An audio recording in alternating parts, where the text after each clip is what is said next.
ನೇಮಕಾತಿಯಲ್ಲಿ ಹಗರಣ ಪ್ರಕರಣ ಉತ್ತರ ಪ್ರದೇಶದಲ್ಲಿ ಇಡಿ ಅಧಿಕಾರಿಗಳ ಶೋಧ ಮುನ್ಸೂಚನೆ ಅರಿತೆ ಎಸ್ಕೇಪ್ ಆದ್ರ ಜ್ಞಾನೇಂದ್ರ.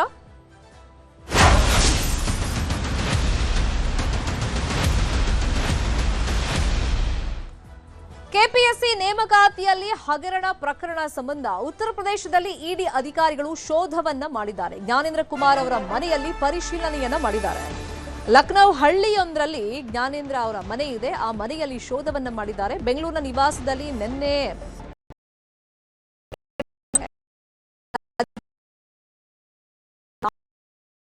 ಮಾಡಿ ಆ ದಾಖಲೆಗಳನ್ನ ತಗೊಂಡು ಹೋಗಿದ್ದಾರೆ.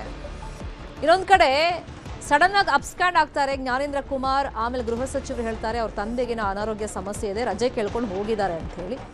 ಎಲ್ಲ ಮುನ್ಸೂಚನೆ ಬಗ್ಗೆ ಗೊತ್ತಿದ್ದೆ ಅವರು ಎಸ್ಕೇಪ್ ಆದ್ರ ಹಾಗಾದ್ರೆ.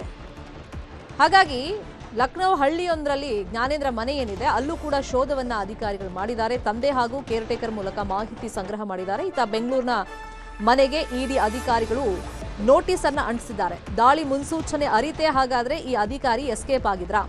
3 ದಿನಗಳ ತಯಾರಿ ಬಳಿಕವೇ ಜ್ಞಾನೇಂದ್ರ ಎಸ್ಕೇಪ್ ಆಗಿದ್ದಾರೆ ಅಂತ ಹೇಳಿ ಮಾಹಿತಿ ಇದೆ. ಬೆಂಗಳೂರಿನ ಮನೆಯಲ್ಲಿ ಹಳೆ ಬಟ್ಟೆ ಫರ್ನಿಚರ್ ಮಾತ್ರ ಇದೆ. ಮನೆಯಲ್ಲಿ ಯಾವುದೇ ದಾಖಲೆಗಳು ಸಿಕ್ಕಿಲ್ಲ ಅಂತ ಹೇಳಿ ಮಾಹಿತಿ ಇದೆ. ಲ್ಯಾಪ್ಟಾಪ್, ಮೊಬೈಲ್ ಯಾವುದೇ ದಾಖಲೆಗಳು ಅಲ್ಲಿಲ್ಲ. ಮಹಜರ್ ಪ್ರಕ್ರಿಯೆ ಮಾಡಿ ಬರಿಗೈನಲ್ಲಿ ವಾಪಸ್ ಆಗಿದ್ದಾರೆ ಇಡಿ ಅಧಿಕಾರಿಗಳು ಅಂತೇಳಿ ಮಾಹಿತಿ ಇದೆ. ಕೆಲವು ದಾಖಲೆಗಳು ಪರಿಶೀಲನೆ ಮಾಡಿದ್ದಾರೆ ಅಂತೇಳಿ ಮಾಹಿತಿ ಇತ್ತು.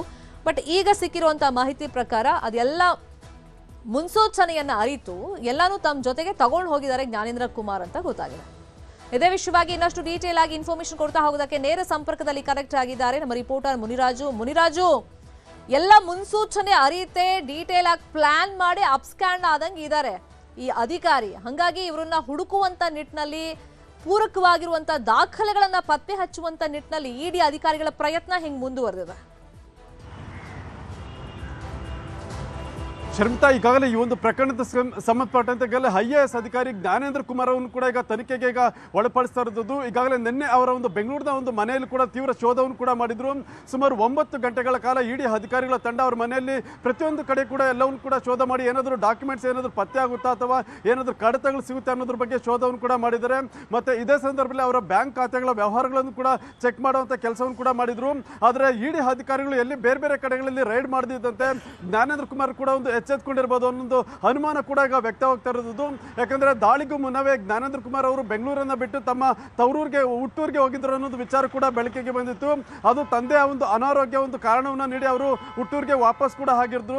ಆದರೆ ನಿನ್ನೆ ಏನು ಇಡಿ ಅಧಿಕಾರಿಗಳ ತಂಡ ಈಗ ಒಂದು ಲಖನೌ ಬಳಿ ಅವರ ಒಂದು ಸ್ವಂತ ಊರಿನಲ್ಲಿ ಕೂಡ ಒಂದು ಶೋಧವನ್ನು ಮಾಡುವಂತ ಕೆಲಸವನ್ನು ಕೂಡ ಮಾಡಿದ್ದಾರೆ. ಆ ಒಂದು ಊರಿಗೆ ಲಖನೌ ಇಡಿ ಅಧಿಕಾರಿಗಳು ಹೋದ ಬಳಿಕ ಅವರು ಅಲ್ಲಿ ಮನೆಯಲ್ಲಿ ಕೂಡ ಇರದೇ ಇರೋದು ಕೂಡ ಕಂಡು ಬಂದಿದೆ. ತಮ್ಮ ಕುಟುಂಬ ಸದಸ್ಯರ ಜೊತೆ ಅವರು ಮತ್ತೆ ಅಲ್ಲಿಂದ ಬೇರೆ ಕಡೆಗೆ ಶಿಫ್ಟ್ ಆಗಿರುವಂತಹ ಸಾಧ್ಯತೆಗಳು ಕೂಡ ಈಗ ಹೆಚ್ಚಾಗಿ ಕಂಡು ಬರ್ತಾ ಇರೋದು. ಆದ್ರಿಂದ ಇಡಿ ಅಧಿಕಾರಿಗಳು ಈಗ ಲಖನೌದಲ್ಲಿ ಕೂಡ ಒಂದು ಅವರನ್ನ ಪತ್ತೆ ಮಾಡುವಂತ ಕೆಲಸವನ್ನು ಕೂಡ ಮಾಡ್ತಾ ಇದ್ದಾರೆ. ಯಾಕಂದ್ರೆ ಇಡಿ ಅಧಿಕಾರಿಗಳು ತನಿಖೆ ಚುರುಕುಗೊಳಿಸಿದಂತೆ ಅವರು ಕೂಡ ತಮ್ಮ ಬೆನ್ನು ಬೀಳ್ಬೋದು ಅಂತೇಳಿ ಈಗ ಜ್ಞಾನೇಂದ್ರ ಕುಮಾರ್ ಕೂಡ ಒಂದು ಎಚ್ಚೆತ್ಕೊಂಡಿರುವಂತಹ ಸಾಧ್ಯತೆಗಳು ಕೂಡ ಹೆಚ್ಚಾಗಿರೋದು. ಮತ್ತೆ ಈ ಒಂದು ಪ್ರಕರಣಕ್ಕೆ ಸಂಬಂಧಪಟ್ಟಂತೆ ಅವರ ಬಳಿ ಏನಾದರೂ ಡಾಕ್ಯುಮೆಂಟ್ಸ್ ಅಥವಾ ಬೇರೆ ಏನಾದರೂ ದಾಖಲೆಗಳಿದ್ರೆ ಅದನ್ನು ಕೂಡ ಅವರು ಕೊಂಡೊಯ್ದಿರುವಂತಹ ಶಂಕೆ ಕೂಡ ಈಗ ವ್ಯಕ್ತವಾಗ್ತಾ ಇದೆ. ಆದ್ರಿಂದ ಇಡಿ ಅಧಿಕಾರಿಗಳು ಅವರ ಅವಧಿಯಲ್ಲಿ ನಡೆದಿರುವಂತಹ ಒಂದು ಪರೀಕ್ಷಾ ನೇಮಕಾತಿ ಏನಿದೆ ಅದಕ್ಕೆ ಸಂಬಂಧಪಟ್ಟಂತೆ ಹೆಚ್ಚಿನ ತನಿಖೆಯನ್ನು ಕೂಡ ಈಗ ಮಾಡ್ತಾ ಇದ್ದಾರೆ. ಶರ್ಮಿತಾ, ಫಾಲೋ ಅಪ್ ಮಾಡೋಣ ಈ ಕೇಸಲ್ಲಿ ಏನಾಗುತ್ತೆ. ಥ್ಯಾಂಕ್ ಯು ಮುನಿ, ಈ ಕ್ಷಣದ ಮಾಹಿತಿಯನ್ನು ಕೊಡೋದಕ್ಕೆ. ಇವಿಷ್ಟು